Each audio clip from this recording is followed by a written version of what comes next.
This story isn't mine, but rather of my friend from Japan. I'll call him Rita. It happened back when Rita was only about 11 or 12 years old. Rita was a rather attractive kid and had his fair share of admirers. One girl was extreme with her crush though. I'll call her Ayano. Ayano was a lot older than Rita. She was 17.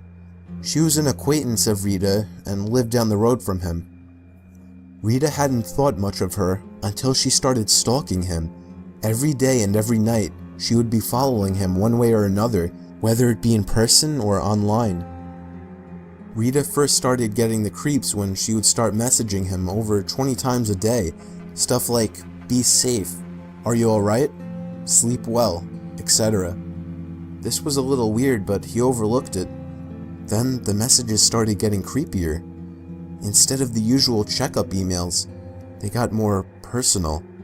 Things like, "You should eat your lunch," if he skipped lunch, or "I think your sister is hungry," when his little sister was crying. Rita stopped using both his phone and social media at this point, but it doesn't end there. Rita's mother was almost never home, so he was frequently looked after by babysitters. One day he had a new babysitter. It was Ayano. Nothing was particularly strange as she looked after him and his siblings, but she did get a lot closer to his mother than he would like.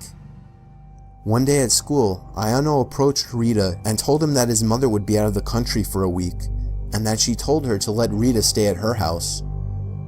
Rita was hesitant at first, but hey, it was his mother's wish. He couldn't go against that. Ayano told him that his mother had already left, so he could go home with her after school that day. Rita reluctantly agreed and went home with her. When he got there, her parents weren't home. Things get a little blurry here as my friend choked up telling the story, as it still scares him today.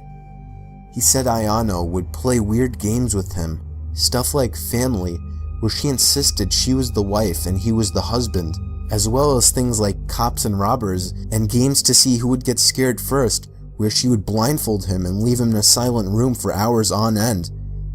It was 5 days into staying at her house, and Ayano had gone to her part-time job. She had left the doors locked and the windows were too high to jump from, so he just stayed in front of the TV, where he saw a chilling news report. It was a missing child report, the missing child being him. Before he had the time to catch the number to call, the TV switched off, and Ayano was standing behind him with the remote in her hand. Rita had freaked out, crying and screaming. Ayano held him, but he managed to wiggle from her grasp just in time to open a window and cry for help. Luckily for him, a couple were walking past, heard his cries and called the police. Within an hour, police arrived and found him locked in her bedroom with a blindfold and his hands tied. Due to Ayano still being a minor, Rita is unsure of what happened to her.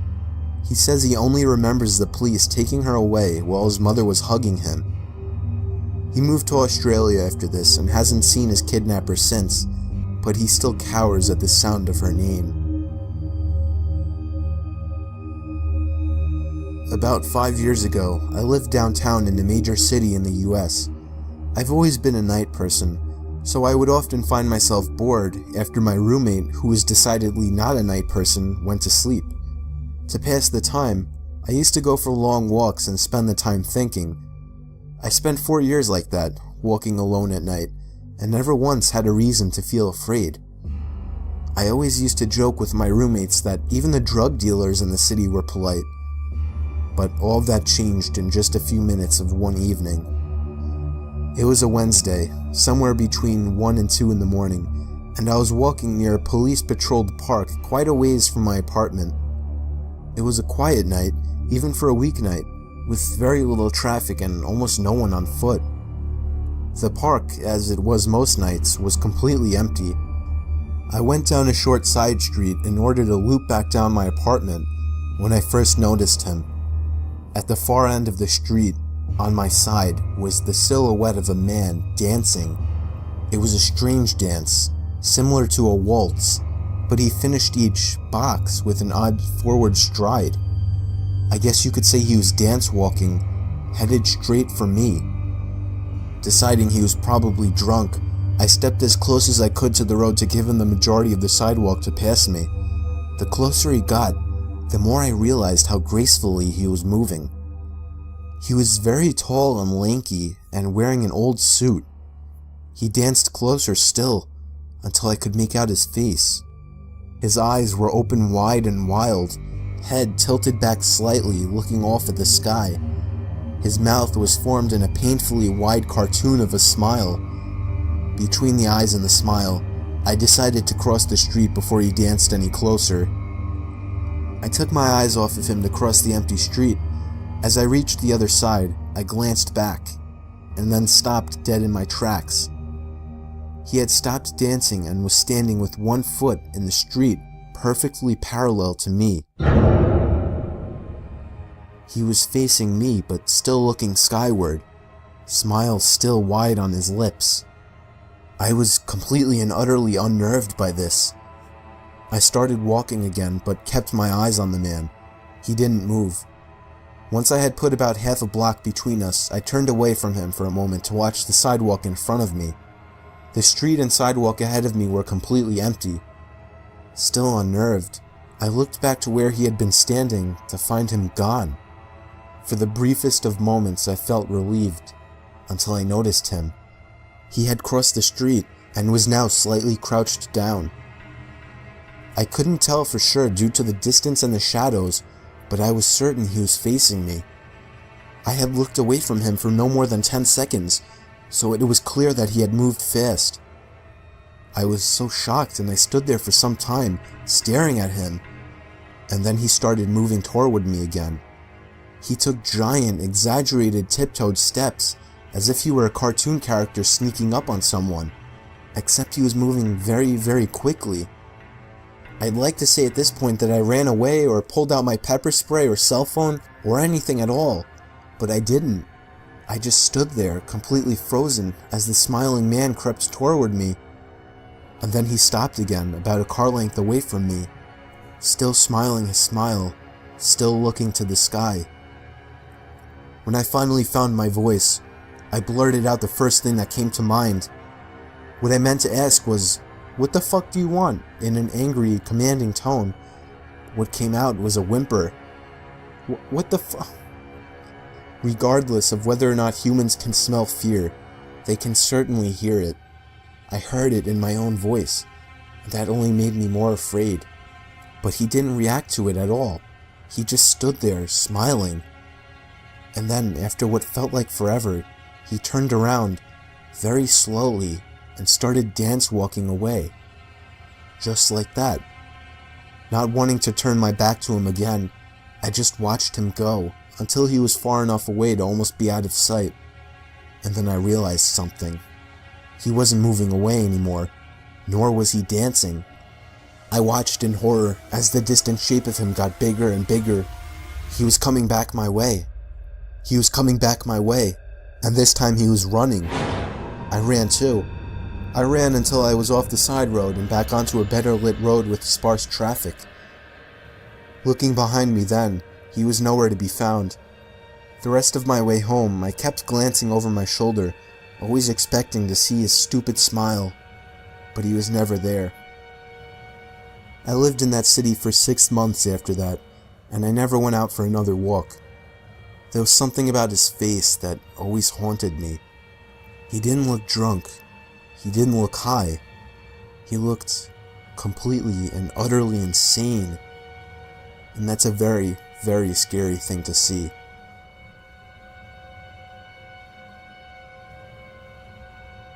In the mid-80s, my mom was a cleaner in Australia. She would clean houses in suburban areas and would sometimes do houses in rural or wine regions. She would leave business cards at the local shops and got most of her business this way, and some through referrals and word of mouth. One day she got a call from a lady who sounded like she was around 60, asking Mom to clean her old farmhouse. She made a lot of odd demands, and Mom would usually meet clients before taking on new business. In this case, the lady did not want to meet my mom, and said she would leave the keys under the front doormat. Mom agreed, mainly because the lady was quite obviously wealthy and was offering to pay Mom substantially more than she would reasonably expect. Mom went to the house on a Monday morning and said she already felt unnerved by the long driveway. The house was essentially in the middle of a very large and very empty property. She found the keys and started cleaning. About an hour into the clean, she hears the back door shut. Mom was told no one would be at the house, so she immediately felt unsafe. She stood frozen in the kitchen for what she said felt like 3 or 4 minutes, although she said it could have been much longer. There was no other car on the property. She wanted to leave immediately, but had 2 rooms left to do. Both were bedrooms. She said as time passed and she heard nothing else, she decided that perhaps it was nothing, or perhaps something had fallen and it wasn't the door after all. She walked up the hallway and stepped into the bedroom. All over the bed were black and white photos. As Mom got closer, she realized that the photos were all of her. Some were taken at our family home, and others were taken at other houses Mom would clean. Some through windows or over fences. She used the house phone to call the police and immediately drove to the end of the driveway. The lady ended up being investigated, but continued to claim that it was a break-in. After some time, the police stopped with their searching and we ended up moving to a new town 4 months later.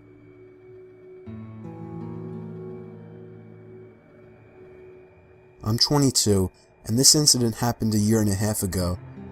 I had just moved into my first apartment and was in the process of moving in. The door that led to my apartment locks itself automatically when closed. So, I was going to the entrance of the apartment complex to get my mail while talking on the phone with my friend. I returned to the apartment and sat on the bed while opening the mail while using the phone. I dropped the phone on the floor and it landed under the bed, so I had to lie on the floor and stretch for it. I saw something that caught my eye. There was someone under my bed. My eyes widened and I choked the urge to scream. The person under my bed was lying still with his back towards me and his head to his chest, so I couldn't see his face, and he didn't see me. Trying to be rational while so many thoughts rushed through my head, I picked up the phone, said, "Sorry, I dropped my phone. I'm just gonna take a shower and call you back."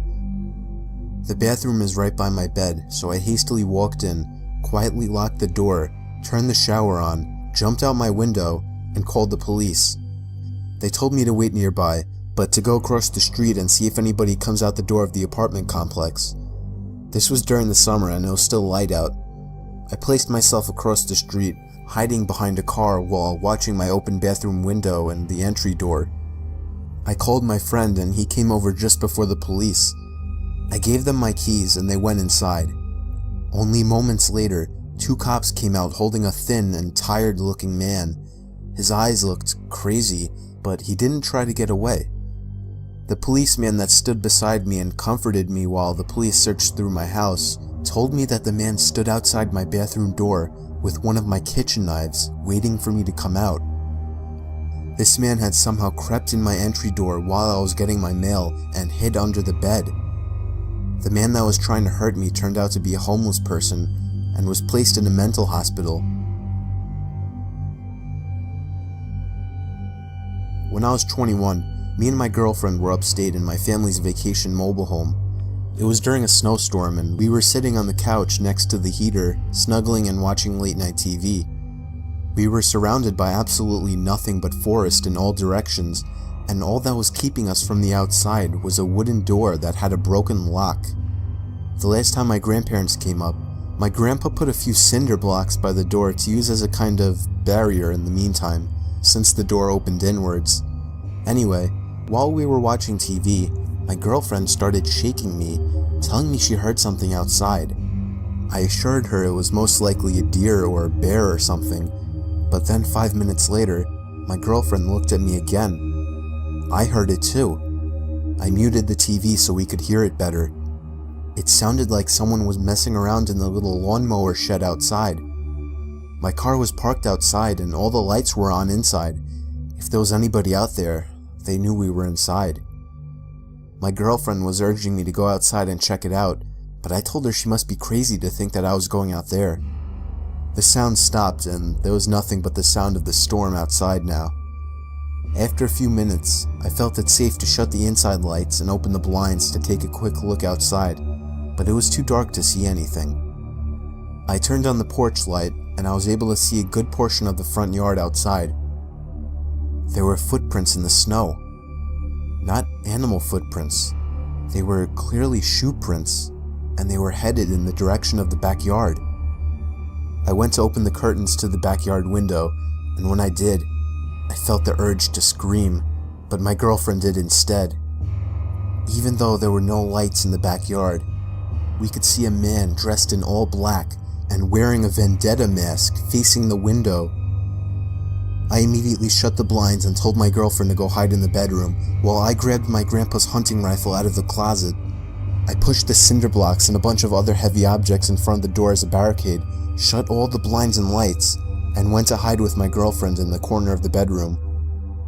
There was a bang at the front door. He was trying to bust open the door. I don't even think he tried the knob, but it didn't matter either way. After a few futile bangs to the door, it seems the man finally gave up. I stayed up that whole night with the gun by my side while my girlfriend slept. We packed and left first thing in the morning, but the scary thing, there was a fresh set of footprints leading from the front yard window out into the woods. I haven't been up there since, but my grandparents have, and they said that there was no sign of a break-in or anything missing. I don't plan on ever going back up there. Back when my grandma was still alive, I would always walk down the block to her house every day to help with various chores. There was this one day that I walked over to her house the same time I always did and decided to let myself in. I was surprised she left the door unlocked. She was a very paranoid old lady and normally kept everything locked. I saw her bedroom door was opened upstairs and I heard her opening and closing drawers and cabinets. I walked upstairs calling Grandma, and as I was about 5 feet from the door, she slammed her bedroom door shut. I knocked, asking if everything was alright, and at that moment my cell phone began to ring. It was my grandma's phone number. I was so confused, but I picked up the phone anyway. My grandma was on the other end, telling me not to come over that day, as she was walking over to her seniors club. I felt my heart skip a beat as she told me this. I hung up the phone before she could say anything else, remaining silent. I knew exactly what was going on. I played dumb and said, "Grandma, I'll be downstairs," and made my way to my grandma's kitchen to grab a knife and dial 911. It remained silent in the bedroom after what happened. The police arrived and burst into the bedroom, and the loud and sudden bang of a gunshot caught me off guard. When the paramedics arrived and wheeled out the intruder, I recognized the man's face. It was my grandma's next-door neighbor. Apparently, he saw that my grandmother had left the house and broke in to look for jewelry.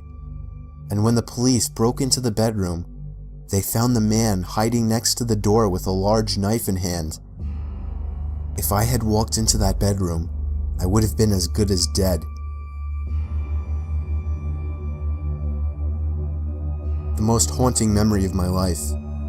Me and my wife were getting home from dinner out, and as soon as we stepped out of the car, we noticed that our front door to our house was open.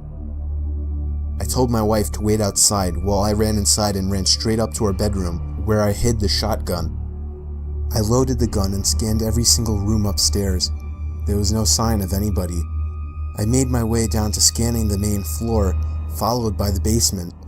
There was no sign of anybody, and there was nothing missing or moved. I called the cops, and when they arrived, I told them what happened, and they began to investigate some rooms upstairs, followed by the basement. Nothing was turned up. They made a case of asking us if we were positive that we shut the door when we left. I myself was starting to have doubts, not completely sure if I had, but my wife remained confident that we had shut the door. The police seemed sure that if somebody had broken in, they didn't stick around long, as there didn't seem to be any signs of burglary. My wife was worried sick, crying that she wasn't comfortable being in the house. I comforted her the best I could, assuring her that whoever broke in the house left in a hurry. I finally fell asleep after hours of rolling around in the bed, but my sleep was immediately cut short by the disturbing scream of my wife. I looked at her, and she was staring intently in the direction of the closet. It hit me like a bullet just then. I had forgotten to check the second closet. I looked over and saw for the briefest second a man poking his head out of the closet before closing the closet door. Within 5 seconds, I had the shotgun loaded in hand and cocked it back to let the intruder know that I was armed. I screamed for him to come out, and just like that, the closet door opened, but instead of showing submission, he made a mad dash for the front door of the house. I could have shot him, but I didn't have it in me. He was never caught. He got away with it scot-free. I think having that gun saved us from a terrible fate. About a year ago, while still living under my parents' roof, I started experiencing some weird occurrences in my house, specifically my bedroom. While I was laying awake in my bed one late night, I heard a creaking sound coming from across the bedroom. My closet door had somehow been opened. When I got up to check it, I subconsciously checked for anybody inside my closet, even though I was 26 years old. Of course there was nobody inside, so I shut the door and went back to bed. Later that same night, I would hear rumbly, rattling noises coming from up above the ceiling. It sounded like something in the air ducts. It was a very strange sound. I really had no idea what to think about it, but as soon as it stopped, I kind of forgot about it quickly and fell asleep. In the morning, I did tell my dad about sounds in the attic the previous night, but annoyingly, he didn't seem too interested, or he just didn't take me very seriously. That night, I again lay in my bed awake, reflecting on life, when yet again, the slow creak of the closet door creeping open broke the silence. This time, I felt genuinely afraid. I knew the door was completely shut. It would take somebody twisting the doorknob for it to be able to push open. This time I took an extra careful look inside the closet for anybody, even though it wasn't a big closet and there really wasn't anywhere somebody could hide. I rationalized it as being a broken doorknob or something, and that same night, I again heard the rattling sounds coming from above the ceiling. It was exactly what happened the previous night. The next morning I convinced my dad to take a look at my closet door, but he quickly determined that the door was fine. When it was closed, he pulled on it, and it showed no signs of coming off the latch. Of course, he suggested that I was simply leaving the door unlatched, but I knew I wasn't. That night, I sat up, waiting for it to happen again, and right on cue, the closet door creaked open. I waited for the sounds above the ceiling, but there was just a long silence. I turned on my lamp and looked up to the air vents in my room, and I screamed at the top of my lungs. I could distinctly see 2 wide-open eyes peering through the vents at me. My parents barged into my room asking if I had gone insane. I explained everything, and they looked at each other like I had completely lost it. Not surprisingly, they dismissed it as a dream or the fact that I was too tired and was seeing things. They even began to lecture me about staying up too late. But to this day, I know I hadn't imagined it. It was too real. And the closet opening routinely? I know for a fact that wasn't in my imagination. I have never been a believer in the paranormal, but I still have absolutely no other explanation for those 3 nights.